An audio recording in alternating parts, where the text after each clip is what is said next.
দিনটা 8ই এপ্রিল 2024 আর আমরা এখন শিলারিগাঁও থেকে জুলুকের পথে রওনা দিচ্ছি। 6ই এপ্রিল কোন্নগর থেকে রওনা হয়ে আমরা প্রায় 666 কিলোমিটার পথ অতিক্রম করে শিলারিগাঁওতে এসে পৌঁছেছিলাম। আমাদের এই জার্নির আগের ভিডিও তোমরা যারা দেখোনি তারা অবশ্যই আমাদের চ্যানেলে গিয়ে দেখে নিতে পারো। Hello, welcome back to my channel. আমি অন্বেষা, রিভিলিং দ্য আনএক্সপ্লোরের তরফ থেকে আমাদের আর একটি ব্লগে তোমাদের সকলকে স্বাগত জানাই। শিলারিগাঁও থেকে বেরিয়ে প্রথম 5 কিলোমিটার রাস্তা কিন্তু বেশ খারাপ রয়েছে, পুরোটাই একদম অরণ্যের মধ্যে দিয়ে পাথুরে পথ রয়েছে। কিছুটা পথ এগিয়ে আমরা একটু দাঁড়ালাম অরণ্যকে আর একটু কাছ থেকে অনুভব করার জন্য। এই পথে যেতে যেতেই চারিদিকে পাহাড় বেষ্টিত শিলারিগাঁওয়ের এক অপূর্ব দৃশ্য দেখতে পাচ্ছি আমরা। অরণ্যের পথ পেরিয়ে আমরা এবার মেন রাস্তায় এসে পৌঁছে গেছি, আর এখান থেকেই বাঁদিক দিয়ে চলে যাব আমরা জুলুকের পথে।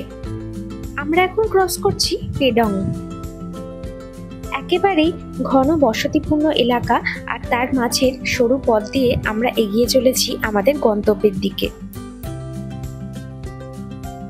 আর এই হলো পেডং বাজার। এখানে একটা ট্যাক্সি স্ট্যান্ডও রয়েছে, এখান থেকে তোমরা গাড়ি ভাড়া পেয়ে যাবে তোমাদের যে কোনো সাইট সিনের জন্য।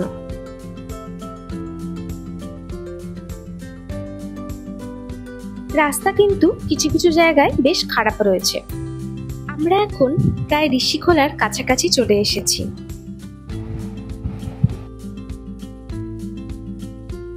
আমরা বর্ডার চেকপোস্টে এসে পৌঁছে গেছি আর একটা ব্রিজের ওপরে রয়েছি, আর সেখান থেকে চারপাশের ভিউ কিছুটা এইরকম। নিচ দিয়ে বয়ে চলেছে ঋষি নদী। খোলা কথার অর্থ হলো স্রোত। ঋষি নদীর স্রোত, এই থেকেই এই গ্রামের নামকরণ হয়েছে ঋষিখোলা। এই ঋষিখোলা গ্রামটি ওয়েস্ট বেঙ্গল এবং সিকিমের একেবারে বর্ডারে অবস্থিত। তো আমরা এখন সিকিমে প্রবেশ করে গেছি। কিছুক্ষণ আগে ঋষি চেকপোস্ট থেকে আমরা ওয়েস্ট বেঙ্গলের জন্য ওয়েস্ট বেঙ্গল থেকে বেরোলাম, দিয়ে সিকিমে ঢুকলাম। দুটো জায়গাতেই কিন্তু চেকপোস্ট রয়েছে, সেখানে আধার কার্ডের কপি জমা দিতে হচ্ছে, আর কোনো টাকা পয়সা কিছু দিতে হয়নি, বাট এখানে পারমিশন করিয়ে তবে আমরা এগোচ্ছি। আমরা এখন চলেছি লিংটামের পথে, সেখান থেকে আমাদের পারমিট কালেক্ট করতে হবে। ঋষিখোলার আগে কিছুটা পথ একটু খারাপ থাকলেও এই চেকপোস্ট পেরিয়ে আসার পর থেকে কিন্তু রাস্তা বেশ ভালোই রয়েছে। আমরা এখন এসে পৌঁছেছি রংলি মার্কেটে। এখান থেকে কিন্তু গাড়ি ভাড়া পাওয়া যায় সিকিমের যে কোনো সাইট সিইং এর জন্য। শিলারিগাঁও থেকে লিংটামের দূরত্ব মোটামুটি 57 কিলোমিটার, প্রায় 2 ঘন্টা সময় লেগে যাবে পৌঁছতে। আমাদের সমস্ত ট্রিপের লাইভ আপডেট পেতে আমাদের ফেসবুক পেজ ও ইনস্টাগ্রামে আমাদের ফলো করতে পারো, তার লিংক আমি ডেসক্রিপশন বক্সে দিয়ে দেবো, আর স্ক্রিনেও তোমরা এখন দেখতে পেয়ে যাবে। আমরা এখন লিংটামে এসে পৌঁছে গেছি, রয়েছি একদম লিংটাম চেকপোস্টের সামনে, আর এখান থেকে আমরা আমাদের পারমিট কালেক্ট করে নেব। অবশেষে আমরা সিল্ক রোডের পারমিট পেয়ে গেছি, আর এর জন্য আমাদের দিতে হয়েছে 1000 টাকা। পারমিটের জন্য লাগবে 1 কপি ছবি আর ভোটার কার্ড। এবার আমাদের গন্তব্যের দিকে এগিয়ে চলবো।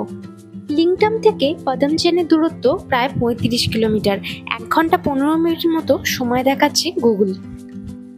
লিংটামের পর থেকে রাস্তার সৌন্দর্য আরো যেন বেড়ে গেল, আর পাহাড়ি আঁকাবাঁকা পথ পেরিয়ে আমরাও এগিয়ে চললাম আমাদের গন্তব্যের পথে।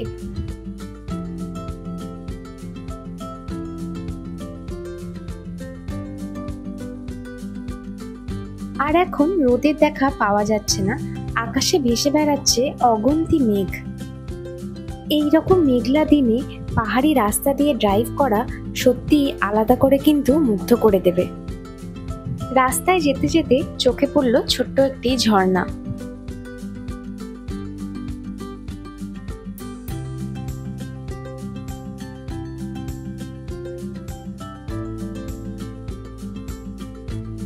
আর একটা কথা আমার বলতে খুব ইচ্ছা করছে, যে শান্তি যদি সত্যি কোথাও থেকে থাকে তাহলে সেটা এই পাহাড়েই রয়েছে। আমরা বেশ খানিকটা পথ এগিয়ে এখন এসে পৌঁছেছি ফরেস্ট চেকপোস্টে। প্যাঙ্গোলাখা ওয়াইল্ড লাইফ স্যাংচুয়ারির চেকপোস্ট এটা।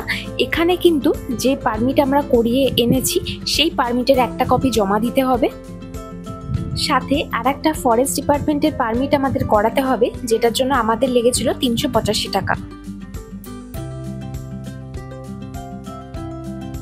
এরপর আমরা এগিয়ে চললাম আমাদের বাকি জার্নিটায়। আমরা লিংটাম থেকে সিকিমের পারমিট করে নিয়েছি জুলুকের, তো সেখান থেকে করে তারপর আমরা এখন পদমচেনে রয়েছি। পদমচেনেও কিন্তু একটা চেকপোস্ট রয়েছে, সেখানে একটা কপি জমা দিতে হলো, তো সেটা দিয়ে আবার আমরা এগোচ্ছি। এখনও আমরা কনফিউজড যে কোথায় থাকবো সেটা নিয়ে। জুলুকেও চলে যেতে পারি। জুলুক এখান থেকে মোটামুটি 10 কিলোমিটার আর রাস্তা রয়েছে, মানে আধ ঘন্টার মধ্যে পৌঁছে যাব। তো আর নয়তো আমরা এখানে পদমচেনে থাকবো। এখান থেকে কিন্তু ভিউটাও খুব সুন্দর। পদমচেনও কিন্তু দারুণ জায়গা, খুব সুন্দর।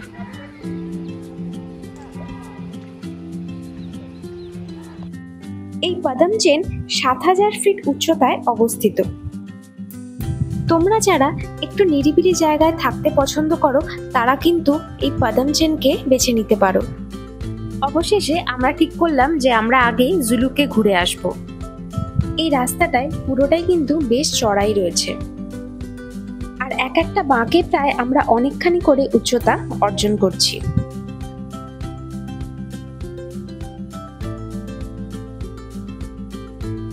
আর কিছু কিছু জায়গায় বেশ খারাপও রয়েছে রাস্তা। রাস্তা একেবারেই সংকীর্ণ, তাই সামনে থেকে কোনো গাড়ি এলে পাশ দিতে বেশ অসুবিধাই হচ্ছে।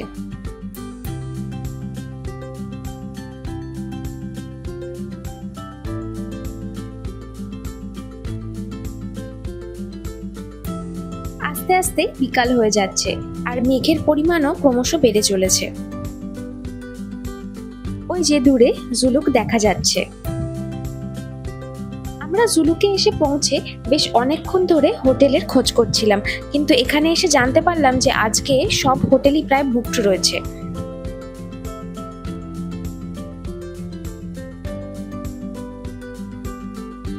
তাই আবার ঠিক করলাম যে আমরা পদমচেনেই ফিরে যাব, অর্থাৎ 10 কিলোমিটার আবার পিছিয়ে যাব। আর যেতে যেতেই আমরা আমাদের হোমস্টে পদমচেনে ঠিক করে ফেলেছিলাম, একেবারে সেখানেই এখন যাব। এতক্ষণ অবধি সবকিছুই ঠিকঠাকই চলছিল, আর ঠিক হোমস্টের সামনে এসে পৌঁছে আমাদের সাথে ঘটে গেল এই বিপত্তি। আমাদের গাড়ির পিছনের বাঁদিকের টায়ারটা পাংচার হয়ে গেছে, আর সেখানেই আপাতত স্টেপনি টায়ার লাগানো হচ্ছে। কিন্তু না, বিপত্তি পুরোপুরি কিন্তু এখনো কাটেনি। কি হয়েছিল সেটা আর একটু পরে তোমাদের সাথে শেয়ার করে নিচ্ছি।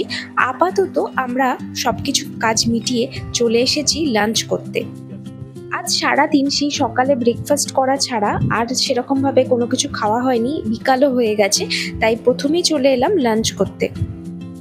সন্ধেবেলার স্ন্যাক্স আর চা চলে এসেছে, আর এখন আমরা আলোচনায় বসেছি যে এরপর আমরা কি করব সেটা নিয়ে। এই স্টেপনি টায়ার নিয়ে কিন্তু পুরো যাত্রা আর করা সম্ভব হবে না, তো সেটা নিয়ে আমরা এখন আলোচনায় বসেছি যে এখন কি করব, আমরা পুরো জার্নিটা কন্টিনিউ করব না আবার ব্যাক করব। এই হলো আমাদের হোমস্টের ডাইনিং হল, বেশ সুন্দর কিন্তু। রাতের ডিনারও এসে গেছে। ডিনারে রয়েছে ভাত, ডাল, আলু ভাজা আর চিকেন।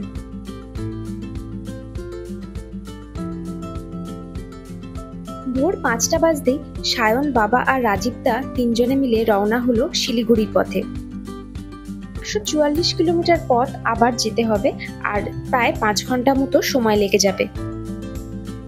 আমরা প্রথম দিন শিলিগুড়ি থেকে আসার সময় কালিম্পংয়ে যে রাস্তাটা বন্ধ পেয়েছিলাম, আজ কিন্তু সেই রাস্তাটা খুলে দেওয়া হয়েছে, আর এখন সেই রাস্তা দিয়েই যাওয়া হচ্ছে। কিছুদিন আগেই এই রাস্তায় ল্যান্ডস্লাইড হয়েছে, তাই রাস্তার অবস্থা কিন্তু খুবই খারাপ।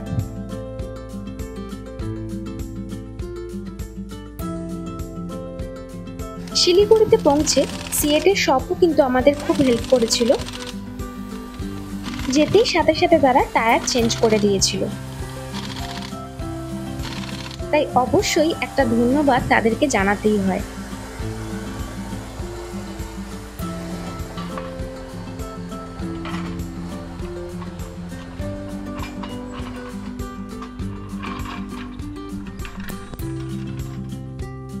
আর আমি এখন রয়েছি পদম চেনে, আর সকালের ব্রেকফাস্ট সেরে নিলাম ম্যাগি দিয়ে।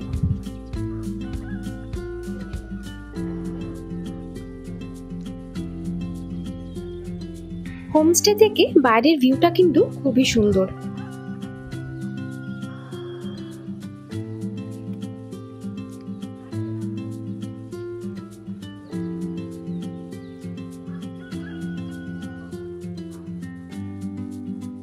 এবার চলো তোমাদেরকে আমাদের রুমটা একটু দেখিয়ে দিই।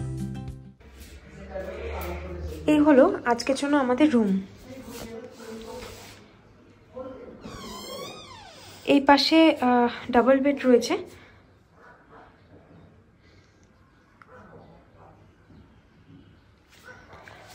আর এদিকে রয়েছে একটা টেবিল দেওয়া রয়েছে, এখানে আর একটা সোফা টাইপ রয়েছে, তার পাশেই কিন্তু সুন্দর একটা ভিউওয়ালা জানলা রয়েছে, যেখান থেকে বাইরে একটা দারুণ ভিউ দেখা যাচ্ছে। আশা করছি দেখাতে পারছি। এই হলো রুম, আর এদিকে একটা ব্যালকনি আছে, আর একদম রুমের সাথে অ্যাটাচড হচ্ছে ওয়াশরুমটা। ওয়াশরুমটা ছোটোর মধ্যে বেশ ভালো। এই হলো সবকিছুই মোটামুটি অ্যাভেলেবেল আছে, বেসিন রয়েছে, গিজারও রয়েছে, আর এখানেও কিন্তু একটা বেশ ছোট্ট সুন্দর একটা জানলা রয়েছে, এখান থেকেও কিন্তু বাইরের ভিউ রয়েছে ভালো।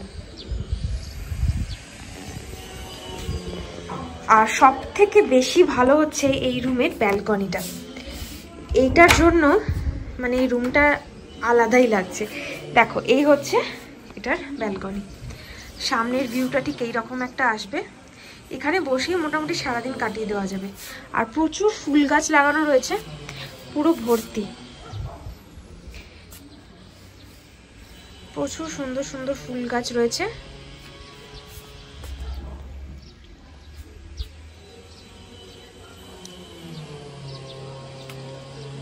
এখানে একটা চেয়ারও দেওয়া রয়েছে, আর বাইরের এইরকম ভিউ পুরো দেখো, পাহাড়ি রাস্তাটা পুরোটা দেখা যাচ্ছে, একদম পুরো আঁকাবাঁকা পথটা কিন্তু পুরোটা দেখা যাচ্ছে।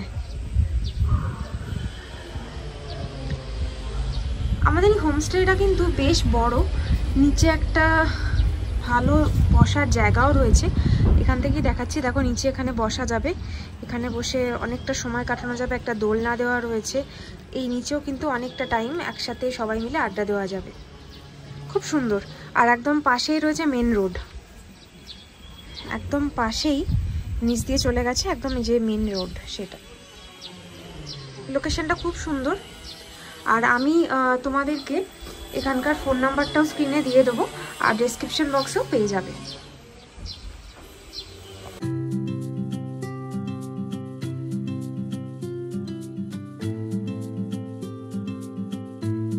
এরপর আমরা অর্থাৎ জয়ন্ত কাকু, কাকিমা আর রাজ আর আমরা চারজনে মিলে বেরিয়ে পড়লাম পদমচিনকে একটু পায়ে হেঁটে ঘুরে দেখতে।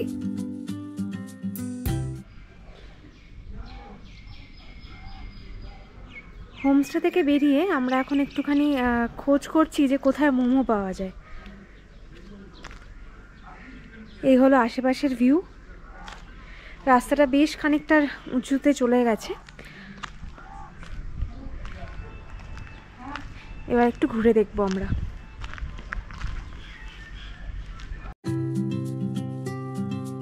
একটা রেস্টুরেন্ট পেয়েছি অবশেষে, সেখানে মোমো আর কফির অর্ডার করেছি আমরা। এই রেস্টুরেন্টের পাশাপাশি এনাদের আর একটি হোমস্টেও রয়েছে, এখন সেটাই আমরা একটু দেখে নিচ্ছি। হোমস্টের ছাদে চলে এসেছি একেবারে, এখান থেকেও কিন্তু আশেপাশের জায়গা ভীষণ সুন্দর লাগছে। গোটা পদমচিনকেই পুরোপুরি দেখা যাচ্ছে।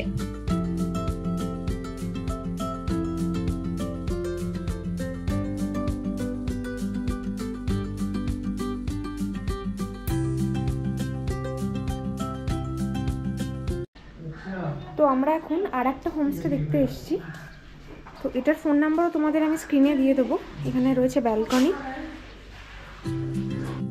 এই হোমস্টেটা একেবারেই নতুন, আর রুমটা একটু তোমাদের দেখিয়ে দিই। রুমে দুটো বেড দেওয়া রয়েছে, ডাবল বেডের। এখানে 4 জন ইজিলি থাকা যাবে। মিডিলে একটা টেবিল দেওয়া রয়েছে। আর রুমটা একেবারেই নতুন, মানে হোমস্টেটা পুরোটাই নতুন একদম। আর এই হচ্ছে ওয়াশরুম। ওয়াশরুমেও কিন্তু সব কিছুই অ্যাভেলেবেল আছে, বেসিন আছে, গিজার আছে, সব কিছুই অ্যাভেলেবেল। বেশ সুন্দর গোছানো। আর ভাড়ার ব্যাপারে বলে দিই, 800 টাকা করে পার হেড পড়বে থাকা খাওয়া নিয়ে। রুমের বাইরেও একটা ব্যালকনি রয়েছে। এই ব্যালকনি থেকেও কিন্তু বাইরের ভিউটা বেশ সুন্দর।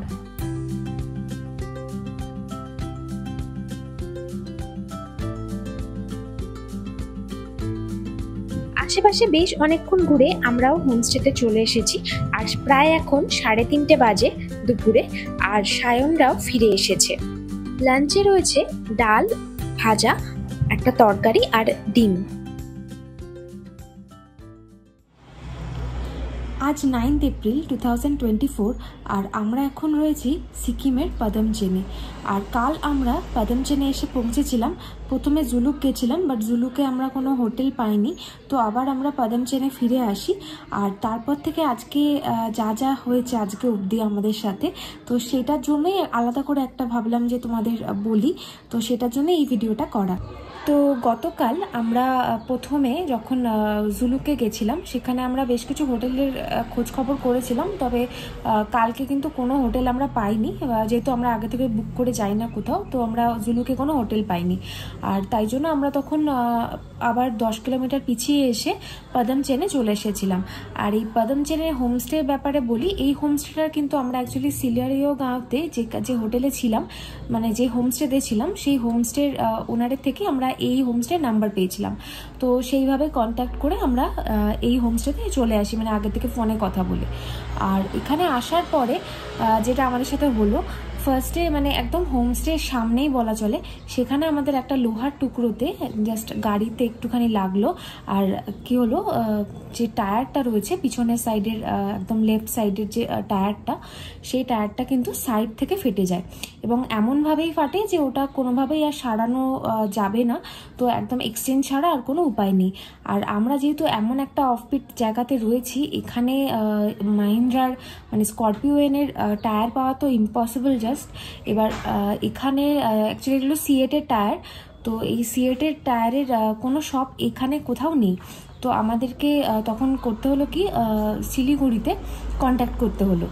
তো এরপর ওনারা বলেন যে ওখানে এই টায়ার অ্যাভেলেবেল রয়েছে এবং আমাদের চলে আসতে সেখানে। এবার যেহেতু আমরা এত দূর রয়েছি, এখান থেকে শিলিগুড়ি মোটামুটি 178 কিলোমিটার রাস্তা, যেটা আবার ফিরে যাওয়া, তো সেটা নিয়ে আমরা একটুখানি চিন্তাভাবনা করছিলাম। কালকে আমাদের পুরো সন্ধ্যেটাই এই নিয়েই কেটেছে হোমস্টেতে, যে আমরা কি করব, আমরা কি ফিরে যাব নাকি আবার আমাদের জার্নিটা কন্টিনিউ করব। আর শিলিগুড়ি থেকে ওনারা বলেছিলেন যে গ্যাংটকেও ওনারা এই টায়ারটাকে পাঠিয়ে দিতে পারবেন ট্রান্সপোর্টের মাধ্যমে। বাট আমরা তখন ভেবে দেখলাম যে গ্যাংটক যাওয়া, মানে যে রাস্তাটা দিয়ে আমাদের যেতে হবে, যে টাফ রাস্তা রয়েছে, সেখানে স্টেপনি নিয়ে অতটা রাস্তা যাওয়া খুব রিস্কি হয়ে যাচ্ছে। তার থেকে শিলিগুড়ি চলে যাওয়াটা বেটার। তো সেই মতোই আমাদের মানে সবাই আলোচনা করার পরে কালকে ঠিক হলো, অ্যাকচুয়ালি সায়ন ঠিক করলো যে ও, বাবা আর রাজীব দা, এরা 3 জনে মিলে আজকে অর্থাৎ 9 এপ্রিল ওরা সকালবেলা শিলিগুড়ি চলে যাবে। আগে আমরা হোটেলে থাকবো। আমরা 3 জন হোটেলে, আমরা 4 জন ছিলাম, আমরা 4 জন হোটেলে রইলাম। আর ওরা 3 জনে সকালবেলা একদম 5টার সময় বেরিয়ে গেল। সেখান থেকে ওরা মানে আমাদের হোটেল থেকে একদম ওরা শিলিগুড়ি পৌঁছে গেল এবং শিলিগুড়ি পৌঁছেছিল প্রায় 10টা নাগাদ।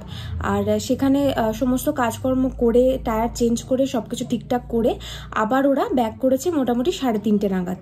তো আজ সায়নরা খুব টায়ার্ড এখন, তো এসে ওরা রেস্ট নিচ্ছে, লাঞ্চও হয়ে গেছে সবার। আর যাই হোক, আমাদের একটা প্রবলেম মিটলো। এবার দেখা যাক, জানি না এরপরে কি আছে। আবার মানে আজ অন্তত বলতে পারি যে আমরা আমাদের এই জার্নিটা কন্টিনিউ করছি। কালকে আমরা জুলুকের পথে আবার যাব, একদম বাবা মন্দির অবধি, মানে যা যা ঘোরার আছে সব কিছুই ঘুরে দেখার চেষ্টা করব। এবার দেখা যাক কি হয় কাল। তো হোপ ফর দ্য বেস্ট। তো কালকে একটা টাইমে সত্যি মনে হয়েছিল যে আমরা হয়তো এই জার্নিটা কন্টিনিউ করতে পারবো না, খুব হতাশ হয়ে পড়েছিলাম আমরা সবাই। বাট যাই হোক, আজকে আমরা মোটামুটি সেই প্রবলেমটা কাটিয়ে উঠতে পেরেছি।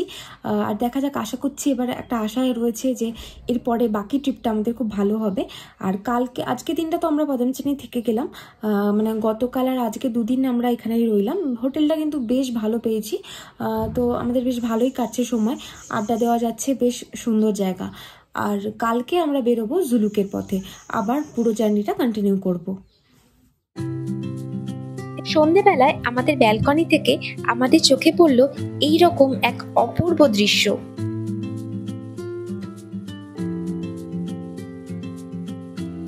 আর বিদ্যুতের এই ক্ষণিকের ঝলকানি যেন আধারে আলোর দিশা দেখাচ্ছে। রাতে ডিনার করতে চলে এসেছি, আর এখানে কিন্তু বুফে সিস্টেম ছিল। পদমচেনে আমরা দুদিন থাকলাম, আর প্রথম দিনটা আমরা সেভাবে এনজয় করতে পারিনি, তবে দ্বিতীয় দিনটা কিন্তু বেশ ভালো এনজয় করে কাটালাম।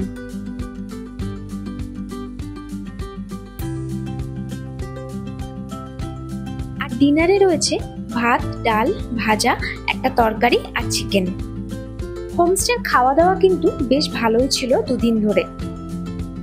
আর ওয়েদার নিয়ে বলি, এখানে কিন্তু বেশ ঠান্ডা রয়েছে। রাতে এই আলোয় ঝলমান হোমস্টে দেখতে কিন্তু বেশ ভালো লাগছে। আজকের ভিডিওটা এর থেকে বেশি আর বড় করব না, খুব তাড়াতাড়ি দেখা হবে আমাদের এই সিকিম ট্রিপের পরবর্তী পর্ব নিয়ে। ততক্ষণের জন্য টাটা, সবাই ভালো থেকো, আর থ্যাঙ্কস ফর ওয়াচিং।